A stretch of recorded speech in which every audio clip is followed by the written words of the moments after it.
자, 오늘은 출애굽기 19장 17절부터 19절 말씀을 통해서 신의 산에 강림하신 하나님, 이런 제목으로 우리 잠시 말씀을 나누도록 하겠습니다. 자, 출애굽해서 이제 여러 광야의 여정을 지나고 난 다음에 이제 마침내 이스라엘 백성들이 신의 산에 있는 신의 광야에 도착을 했죠.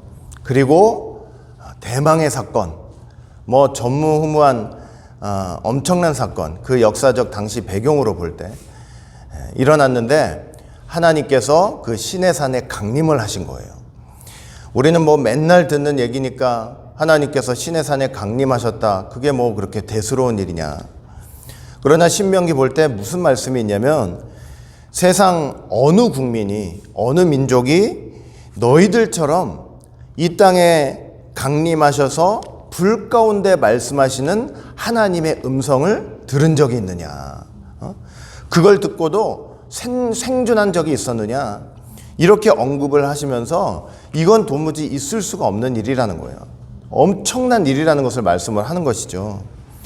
지금까지 하나님은 하늘에 계신 하나님이었고 하늘에서 말씀하시는 하나님이었잖아요.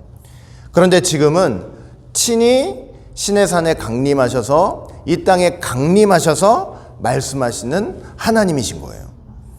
이 놀라운 일은요, 앞으로 말씀이 육신이 되셔서 이 땅에 오실 예수님을 예표했다는 것을 여러분 꼭 믿으시기를 바라겠습니다.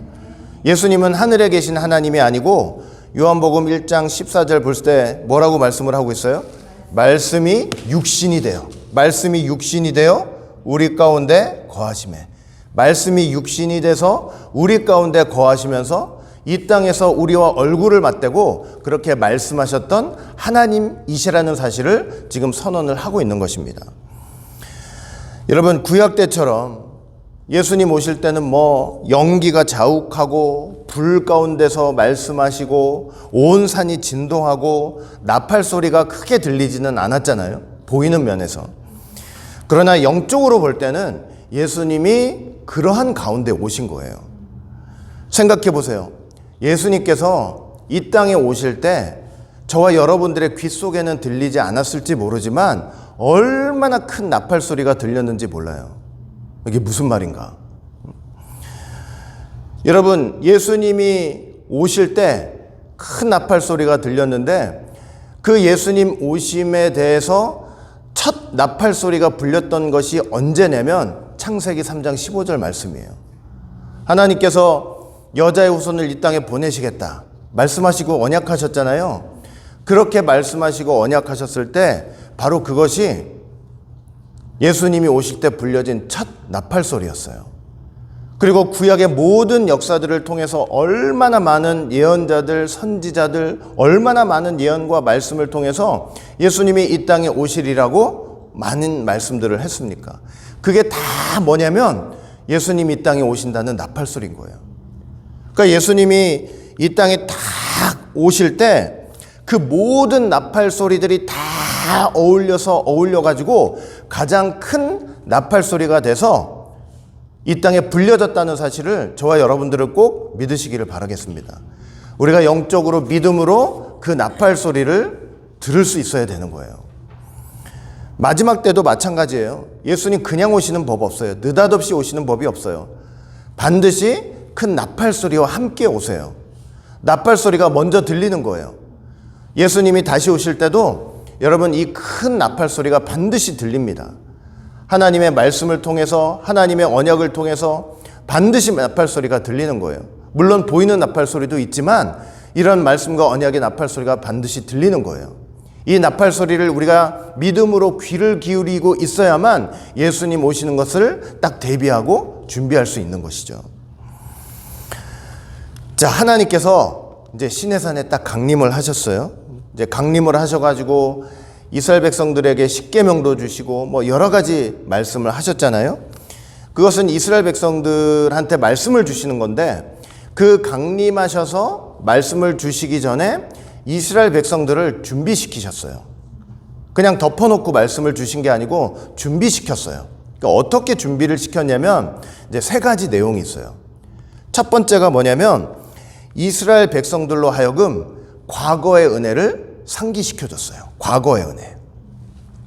자, 출애굽기 19장 3절부터 4절 말씀 보시면 모세가 하나님 앞에 올라가니 여호와께서 산에서 그를 불러 가라사대 너는 이같이 야곱 족속에게 이르고 이스라엘 자손에게 고하라. 그러시면서 하시는 말씀이 나의 애굽 사람에게 어떻게 행하였음과 내가 어떻게 독수리 날개로 너희를 업어 인도하였음을 너희가 보았느니라. 이 말씀을 하시는 거예요. 그러니까 과거의 은혜를 상기시키는데 두 가지 말씀을 하세요. 첫 번째는 뭐냐면 내가 애굽 사람한테 어떻게 했는지를 기억하라. 두 번째는 내가 광야에서 너희들을 어떻게 인도하였는지를 기억하라. 이 두 가지를 말씀을 하시는 거예요. 하나님께서 애굽 사람한테 어떻게 하셨습니까? 당시 최강국 애굽 나라 아니었어요? 10대 재앙을 통해서 자기 백성을 꺼내 오셨잖아요. 여러분, 그 최강국 애굽에서 독립을 한다는 거, 거기서 빠져나온다는 거 인간적인 생각으로 가능하겠어요? 불가능하겠어요? 절대 불가능해요. 절대 불가능. 하나님께서 10대 재앙을 통해서 애굽과 애굽 왕을 치심으로 강권적으로 꺼내 오신 거예요. 사람으로는 되는 일이 아니고 하나님으로만 되는 일인 거예요. 하나님이시니까 할 수 있는 일이에요. 애굽에 살던 저와 여러분들이에요. 애굽의 바로 왕의 통치를 받던 저와 여러분들이잖아요.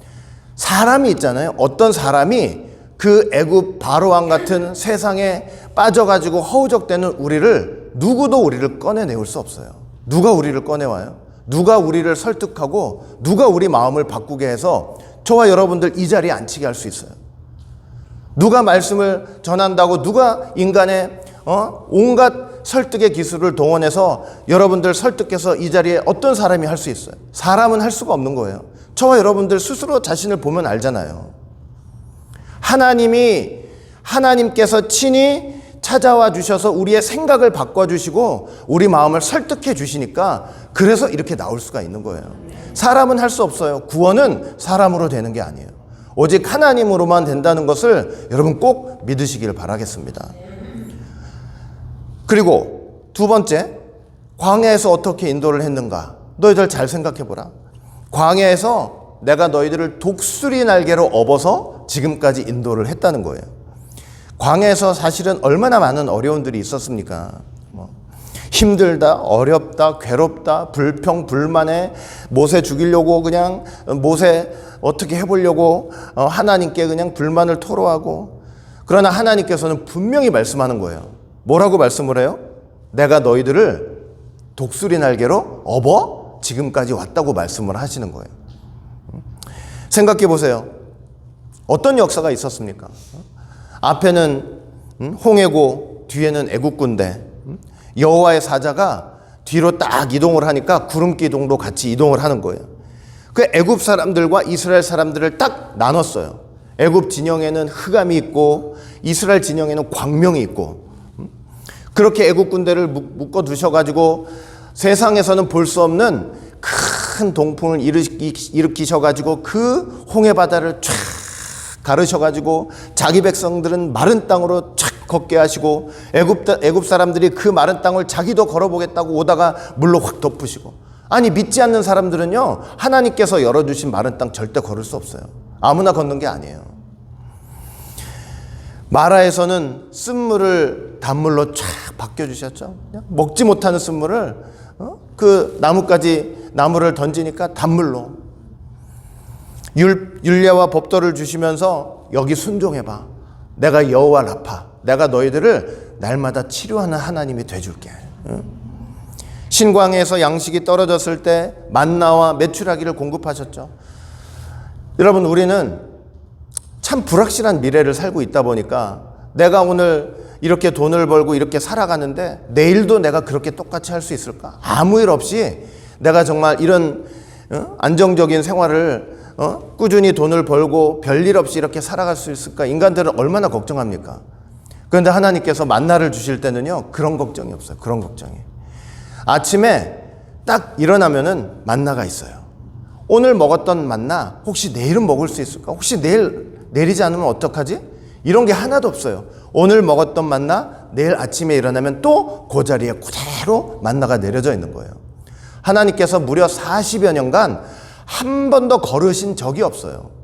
인간은 내가 준다 해놓고 무슨 일 생기고 사정 생기고 나 이사 가고 뭐 하고 그러면 줄 수가 없잖아요. 하나님은 영원하시고 신실하신 분이기 때문에 내가 너희들 매일 아침마다 만나를 제공하겠다 말씀하시면 한 번도 약속을 어기시는 분이 아니에요. 늘 그 자리에 만나가 있어요. 얼마나 귀하고 미쁘신 분입니까? 르비딤에서 물이 없을 때 반석에서 물을 샘솟게 하셔요. 아말렉과의 전투에서도 승리케 하셔요. 참 어려운 환경과 여건 속에서도 이렇게 생각해 보면은 하나님의 은혜가 한이 없었던 거예요. 한이 없었어요. 저와 여러분들 삶에도 마찬가지예요. 맨날 우리는 어려운 것만 생각하고 힘든 거 생각하고 아픈 거 생각하고 불의의 사고를 생각하고 이러니까 아니 내 삶은 왜 이러지? 이렇게 생각할지 모르지만 가만히 한번 되돌아보세요. 가만히 되돌아보시면 그 순간 분초마다 하나님의 은혜가 함께하지 않은 적이 없었던 거예요. 얼마나 귀한 은혜. 하나님이 그걸 뭐라고 표현하는지 아세요? 내가 독수리 날개로 너희를 업어서 그 어려움과 환난을 건너왔다. 이렇게 말씀을 하시는 거예요. 이걸 믿음으로 바라볼 줄 알아야 된다니까요. 얼마나 귀한지 몰라요.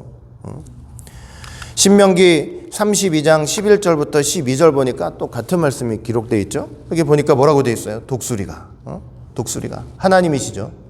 그 보금자리를 어지럽게 하며 그 새끼 위에 너풀거리고 그 날개를 펴서 새끼를 받으며 날개를 통해서 새끼를 받으며 날개 위에 그것을 엎는 것 같이 여호와께서 홀로 그들을 인도하셨고 함께한 다른 신이 없었도다. 독수리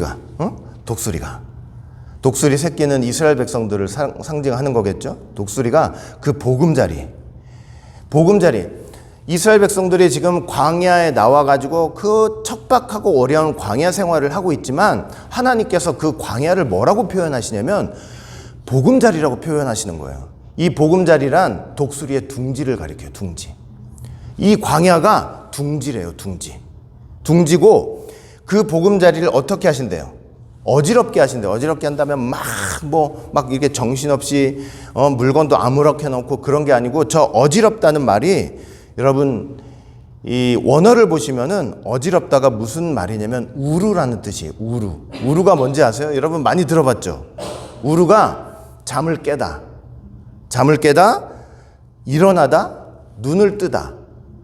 그러니까 독수리가 막 둥지를 어지럽혀가지고 막 이렇게 어지럽혀가지고 잠자고 있던 독수리 새끼들을 깨운다는 그런 의미가 있어요. 그러니까 저 광야는 둥지인데 하나님께서 저 광야 둥지에서 이스라엘 백성들을 어떻게 하고 계시냐면 잠자던 그들을 눈을 뜨게 하시는 현장인 거예요. 깨닫게 하시는 현장이에요. 일어나게 하시는 현장. 하나님의 백성으로 다시 한번 새롭게 거듭나게 하시는 현장인 것을 말씀을 하고 있는 거예요. 그 새끼 위에 어떻게 한대요? 너풀거린다 그랬잖아요. 저 너풀거린다는 말도 참 자, 이 너풀거린다는 말이 히브리어로 어떤 단어냐면 라하프라는 단어예요. 라하프라는 단어인데 이 단어는 이게 암탉이 이 자기 알을 이렇게 품잖아요. 그 새끼가 나와야 되니까 알을 품듯이 이렇게 품는다는 의미가 있어요. 이제 이 라하프라는 게 어디에 쓰인 단어냐면 창세기 1장 2절에 쓰인 단어예요. 창세기 1장 2절에 어떻게 쓰였냐면은 땅이 혼돈하고 공허하며 흑암이 깊음 위에 있고 하나님의 신은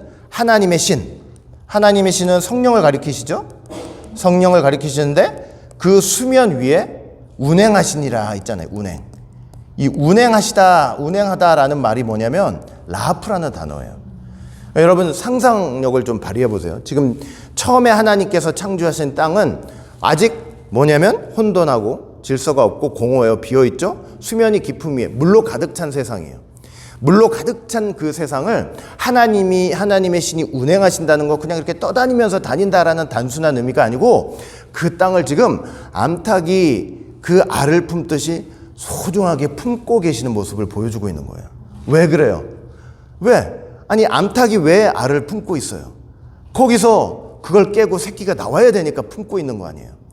성령님께서 이렇게 품어주셨기 때문에 그 혼돈과 공허와 물만 가득하고 그 물 속에 기품이 가득했던 세상에서 마른 땅이 드러나게 된 거고, 그 마른 땅에서 하나님의 백성이 탄생을 하게 되는 거예요. 성령님의 품어주심이 있는 거예요. 품어주심.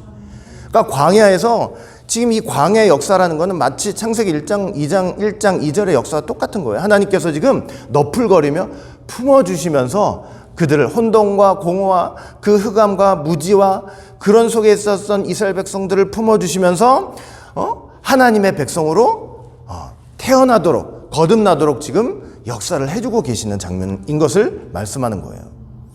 그리고 또 날개, 그 날개를 펴가지고 그 날개 위에 새끼를 얹혀놓고 날개 위에를 엎고, 날개에 엎고 그들을 보호하신다.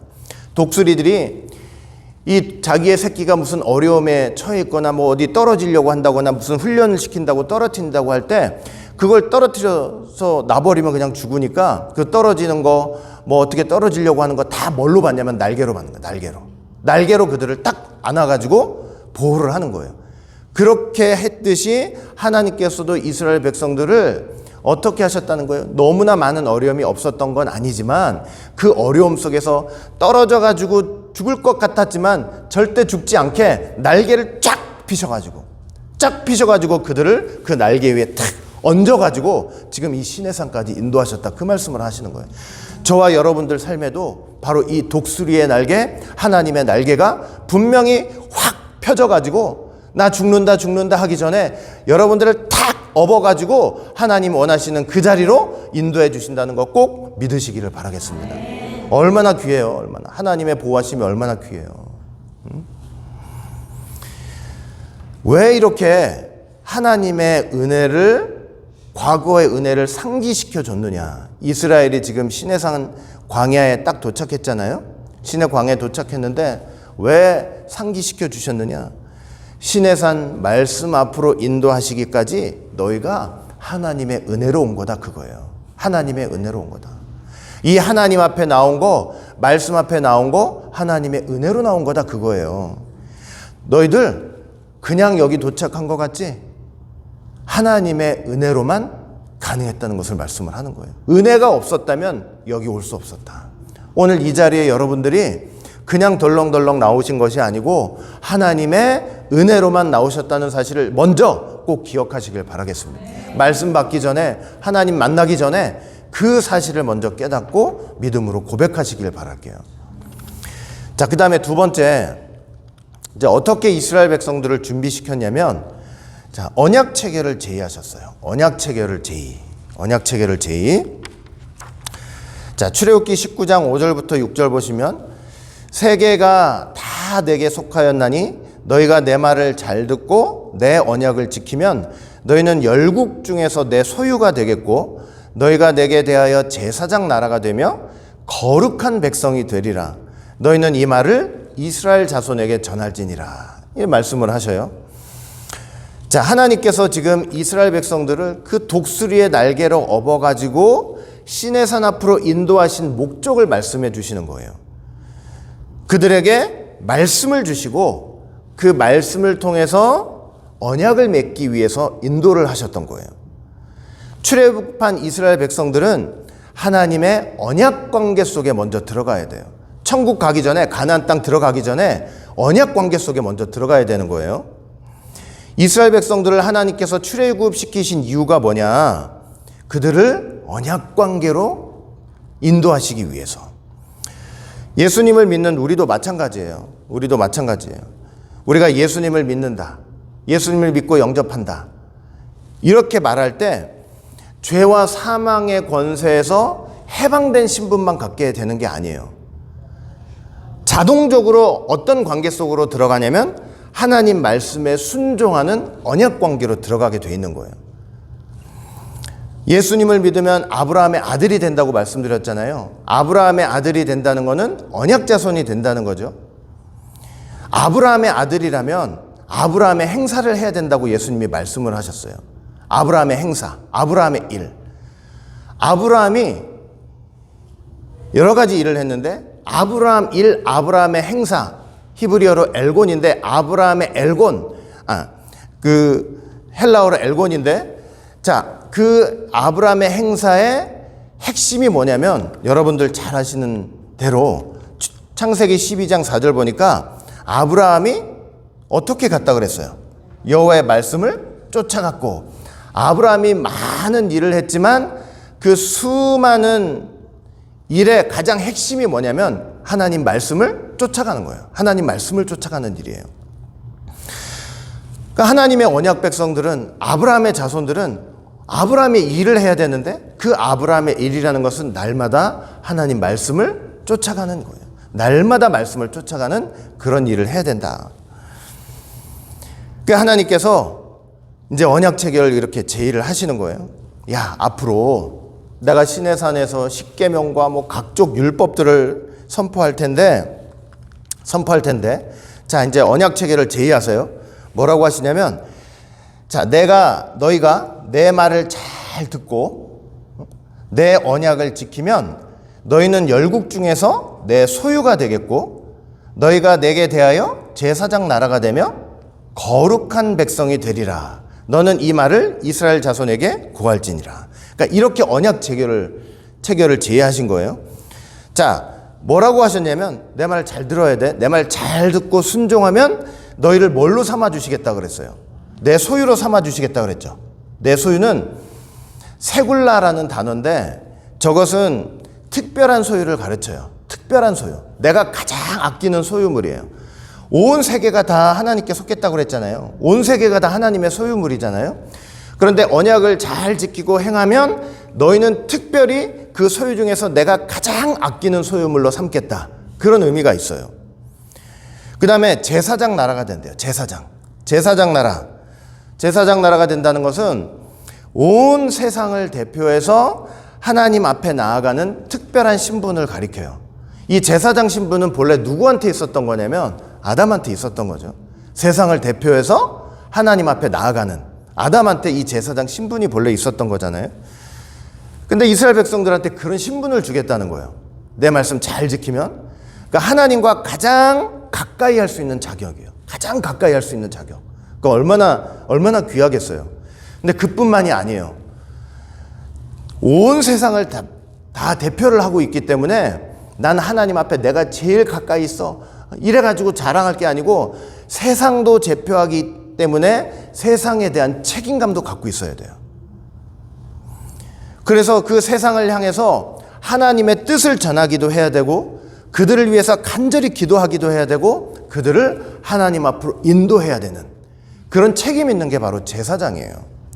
뭐 우리만 알고 우리만 좋고 우리만 구원받고 이건 제사장하고 완전히 상관이 없어요. 완전히 상관이 없어요. 우리만 알고 우리만 좋고 우리만 구원받고 이걸 넘어서지 못하면요. 그건 제사장 자격이 되지 못하는 거예요.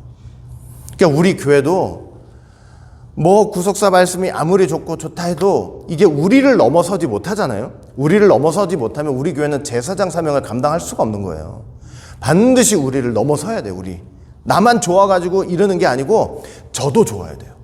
다른 사람들도 좋아야 되고 그들을 하나님 앞으로 인도해야 돼요. 그게 제사장 사명인 거예요. 여러분 예수님 당시 유대인들 보세요. 이방인들을 다 뭐라 그랬어요? 막 지옥의 땔감이라 그랬잖아요. 그러니까 제사장 나라로서 그건 자격이 없는 거예요. 자격이 없어요. 왜 지옥의 땔감이에요? 하나님 말씀을 전해서 그들을 하나님 앞으로 인도해야 될 사명이 그들에게 있는 것인데. 그 다음에 거룩한 백성이 되겠다 그랬죠. 거룩한 백성. 하나님께서 이 세상 가운데서 구별하신 백성이에요. 구별하신 백성. 하나님을 섬기고 하나님을 예배하고 하나님 말씀에 순종하고 하나님 영광을 드러내는 백성. 하나님을 위해 쓰임받는 백성. 그런 백성으로 이제 삼아주시겠다. 이렇게 말씀을 하셨어요. 그러니까 이렇게 언약 체결을 제의한 거예요. 나하고 언약 맺고 너희들 이 언약 잘 지키면 내가 이렇게 만들어줄게. 그러니까 모세가 이 하나님의 제안을 듣고 이제 이스라엘 백성들한테 가서 그대로 전했어요. 그대로. 그러니까 언약이 체결되려면 당연히 어떻게 해야 되겠어요? 언약이 체결되면 약속하신 분이 있고 그 약속에 동의하는 사람이 있고 이래야 언약 체결이 되는 거잖아요. 그 언약이 체결이 되면 그렇게 해야 되겠기에 그러니까 하나님이 제안하신 것을 이제 백성들이 아멘을 해야 되니까 모세가 가서 그대로 다 전한 거예요. 그랬더니 백성이 듣고 이제 어떻게 응답을 했느냐면 출애굽기 19장 8절 보니까 백성이 일제히 응답하여 가로되 우리가 여호와의 명하신 대로 다 행하리이다 이렇게 대답을 했어요. 자, 이로써 이제 언약이 체결되는 거죠. 언약이 체결되는 거 맞아요? 이로써? 맞아요? 이제 약속한 자도 있고 그걸 하겠다고 이제 응답한 자도 있으니까 온전한 체결이 되는 거죠. 맞아요? 근데 여러분 실상은 어때요? 가만히 한번 생각해 보세요. 이스라엘 백성들이 우리가 다 행할 거래요. 뭘 다 행하겠다는 거예요. 지금 하나님께서 시내산에서 뭘 주셨어요? 십계명과 율법, 각종 율법들 다 주셨잖아요. 근데 이 말씀을 어떻게 하겠다고 얘기한 거예요? 우리가 다 행하겠다. 이 얘기를 한 거 아니에요. 다 행하겠다 얘기해놓고 나중에 보면 그 광야 생활에서 이스라엘 백성들의 모습을 보면 정말 다 행했던 모습이었어요? 절대 그렇지 않았잖아요. 오죽했으면 하나님께서 이 40년간 너희가 나의 근심거리였어 이렇게 말씀하실 정도로 얼마나 불순종 많이 했습니까? 근데 하나님께서 약속을 하셔놓고 백성들의 대답을 들어요. 우리가 다 행하리이다. 하나님께서 그 이스라엘 백성들이 앞으로 어떻게 할 걸 모르시고 다 행하리이다 하는 그 말씀 딱 듣는 순간 그래 너희들이 다 행할 거야 이로써 약속이 체결됐어 이러면서 안심하고 계셨을 거예요. 하나님이 모르시는 분이 아닌데. 응? 그러면 하나님은 이스라엘 백성들이 행할 수도 없는 일을 얼토당토하지 않게 이렇게 제안을 한 것입니까? 여러분 하나님께서 약속을 하셔놓고 사실은 누구를 지금 바라보시면서 이 약속을 이 언약을 체결하시는 거냐면 누구를 바라보시는 거예요? 예수님 바라보고 계시는 거예요. 예수님 바라보고 계시는 거예요. 우리가 다 행하리이다 할 때 그들을 바라보고 있는 게 아니고 이 땅에 오셔서 하나님의 모든 말씀을 다 행하실 예수님을 바라보시면서 저 언약을 체결하시는 거예요. 에? 이거 생각해 보셨어요? 예수님 이 땅에 오셔서 우리를 위해서 우리 죄 때문에 십자가만 졌다고 생각하시면 안 돼요. 십자가만 지신 게 아니고 우리가 말씀에 불순종한 죄가 있잖아요. 에? 그 죄의 값은 십자가로 쳤죠. 그러나 그 죄의 내용은 우리가 말씀에 불순종한 거죠. 예수님이 이 땅에 오셔서 죄의 값만 치르신 게 아니고 우리가 말씀에 불순종한 거 예수님 이 땅에 태어나실 때부터 돌아가실 때까지 아버지 말씀에 하나님 말씀에 단 한마디도 노 하지 않고 순종하심으로 그걸 다 회복시키시는 거예요. 우리의 불순종도 다 회복시키세요. 예수님 안에서. 요한복음 5장 30절 보니까 그래서 뭐라고 그러셔요? 나는 나의 원대로 하려 하지 않고 나를 보내신 이의 원대로 하려는 거로. 그리고 나는 그의 명령이 어떻게? 영생인 줄 아느라. 그러니까 이 땅에 오시면서부터 순종하시는 거예요. 그 율법의 말씀에 인간이 전부 어긴 그 말씀에 순종하시는 거예요. 그 제일 먼저 뭐 하셨어요? 태어나자마자 8일째 할례 받으시는 거 보세요. 말씀에 순종하는 자리예요. 순종하는 자리예요. 죽을 때까지 그 명령에 순종하시면서 우리가 불순종한 거 예수님 안에서 순종으로 다 회복을 시키시는 거예요.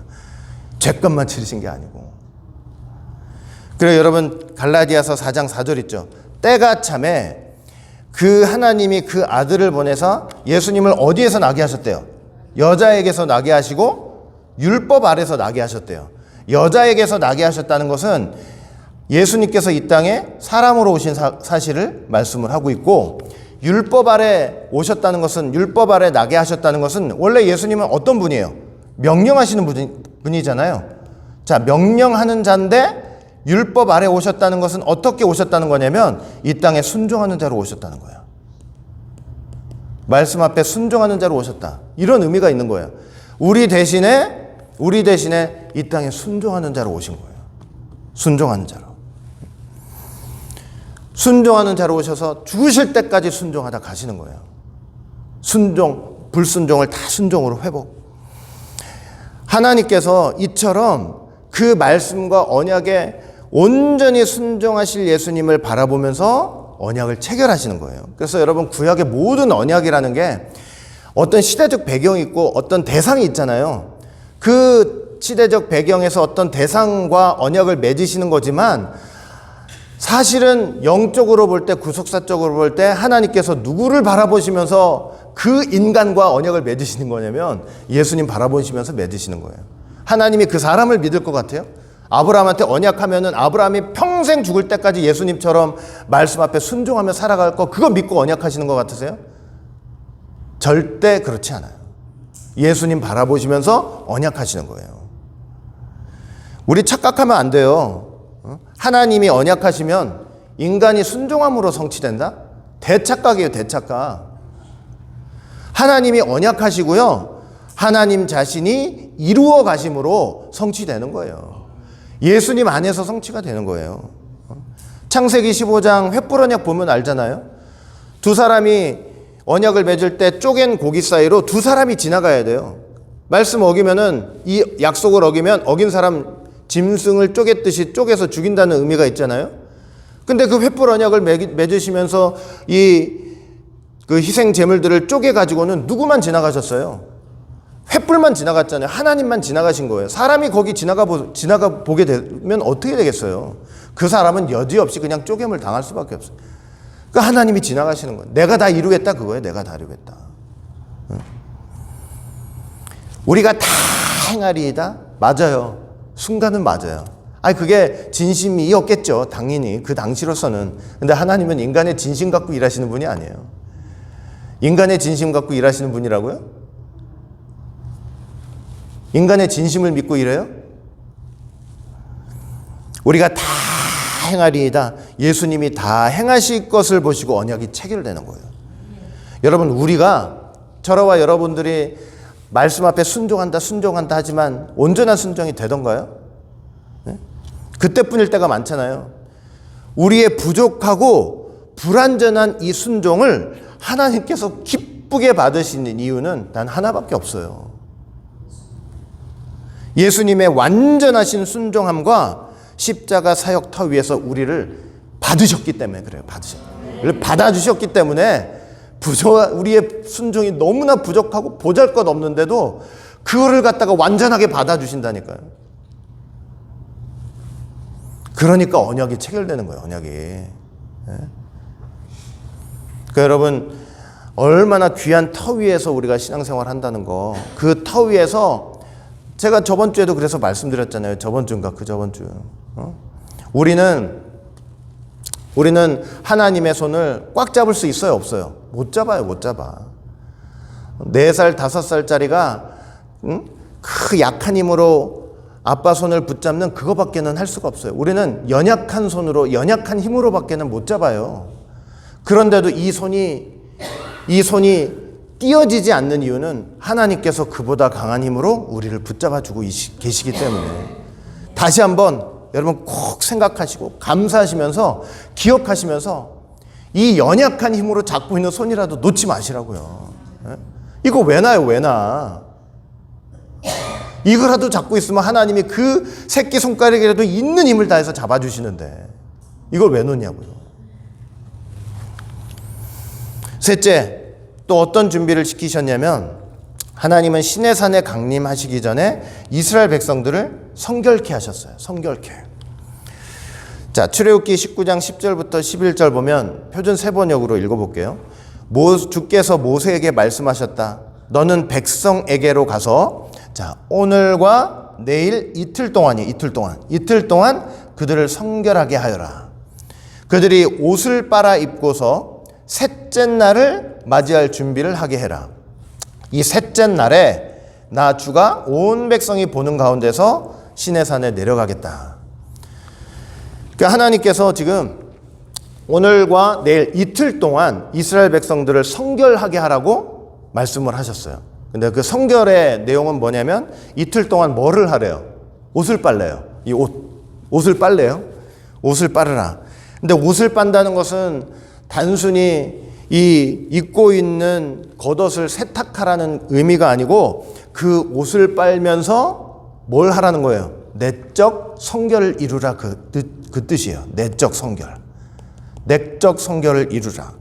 그러니까 옷을 빨면서 뭐 생각해야 되는 거? 아유 힘들어, 아유 힘들어. 이게 아니고 애굽에서 지었던 죄, 그리고 광야에 나와서 지었던 죄, 이거 생각하면서 옷을 씻으라는 거예요. 회개하라는 거예요. 여러분, 애굽에서 지었던 죄가 뭐예요? 얼마나 많겠어요? 근데 한마디로 딱 정리하면 뭔지 아세요? 하나님을 몰랐던 죄예요. 하나님을 몰랐던 죄. 광야에서 지은 죄는 뭐예요?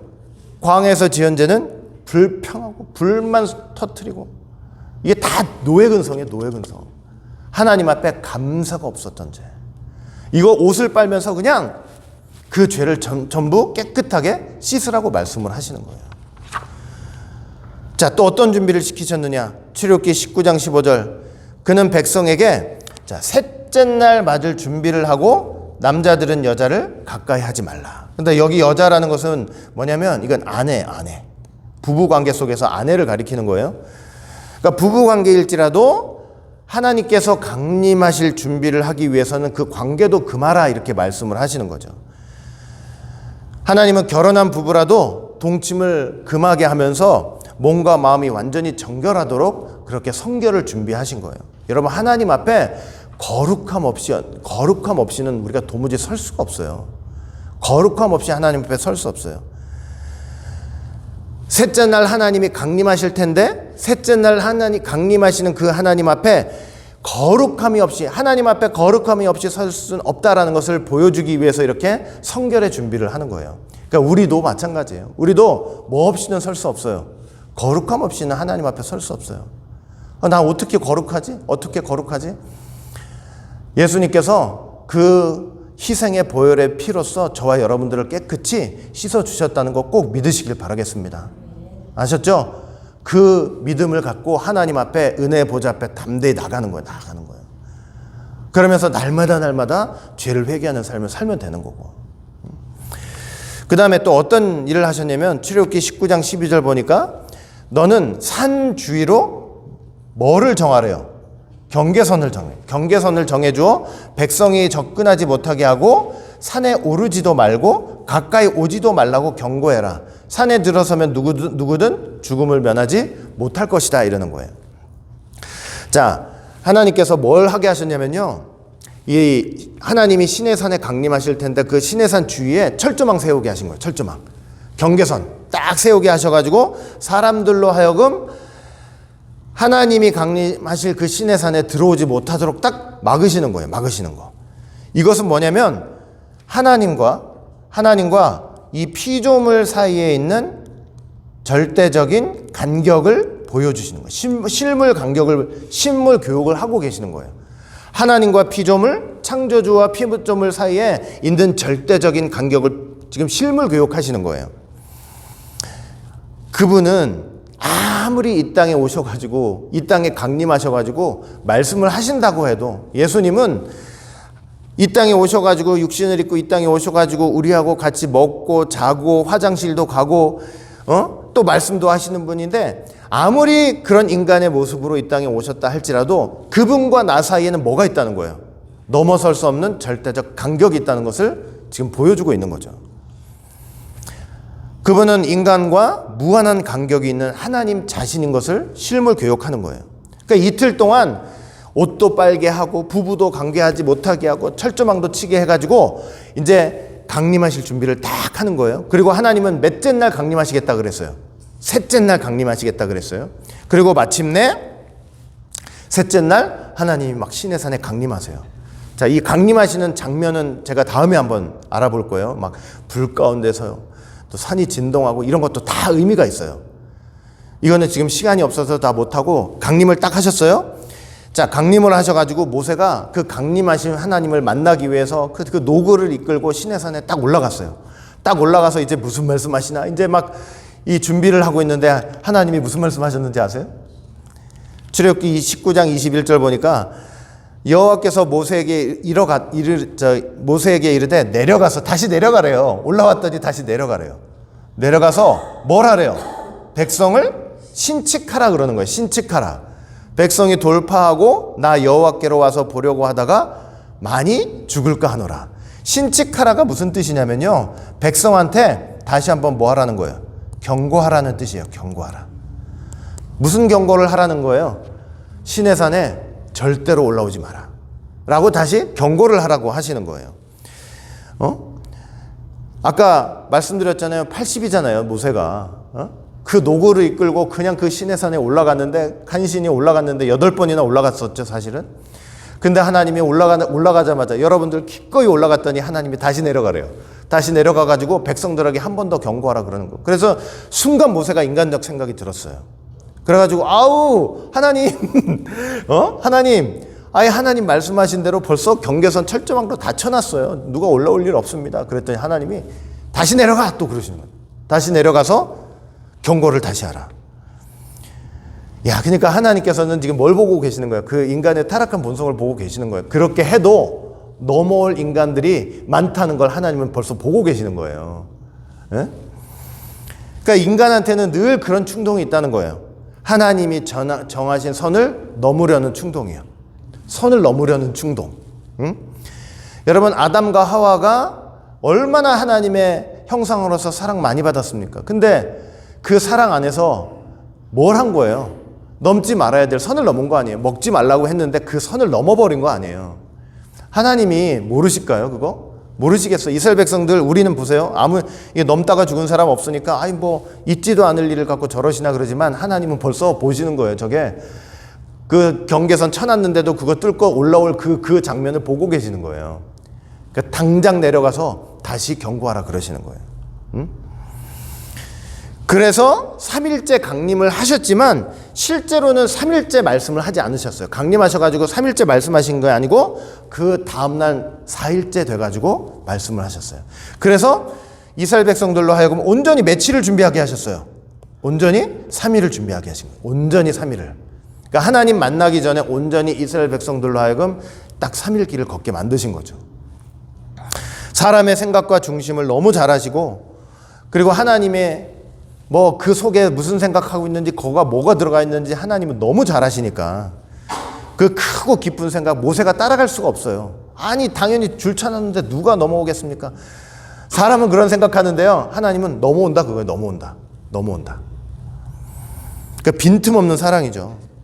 그렇게 해서 이스라엘 백성들을 아끼고 사랑하시고 보호하시면서 결국 그 다음날 이스라엘 백성들 전체, 그 이스라엘 총회에 하나님께서 전무후무하게 10 말씀들을 친히 음성으로 들려주시는 그런 역사가 있었던 거예요.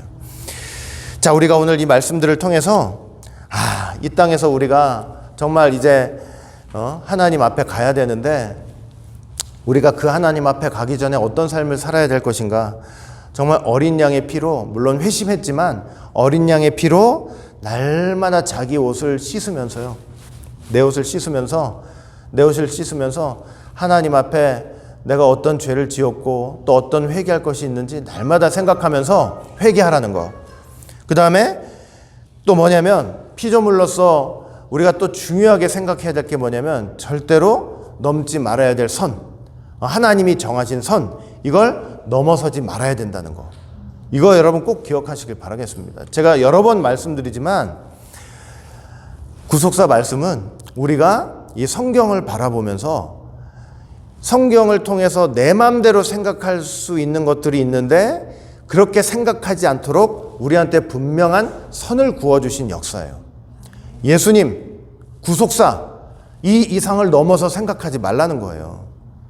이 안에서 모든 것들을 다 설명할 수 있고 우리를 구원하기에 합당한 귀한 은혜들이 충만하게 들어가 있고, 이 안에서 예수님 바라보면서 신앙생활 하도록, 그렇게 구속사 시리즈는 우리에게 주어진 하나님의 귀한 선물이라는 사실을 여러분 꼭 믿으시기를 바라겠습니다.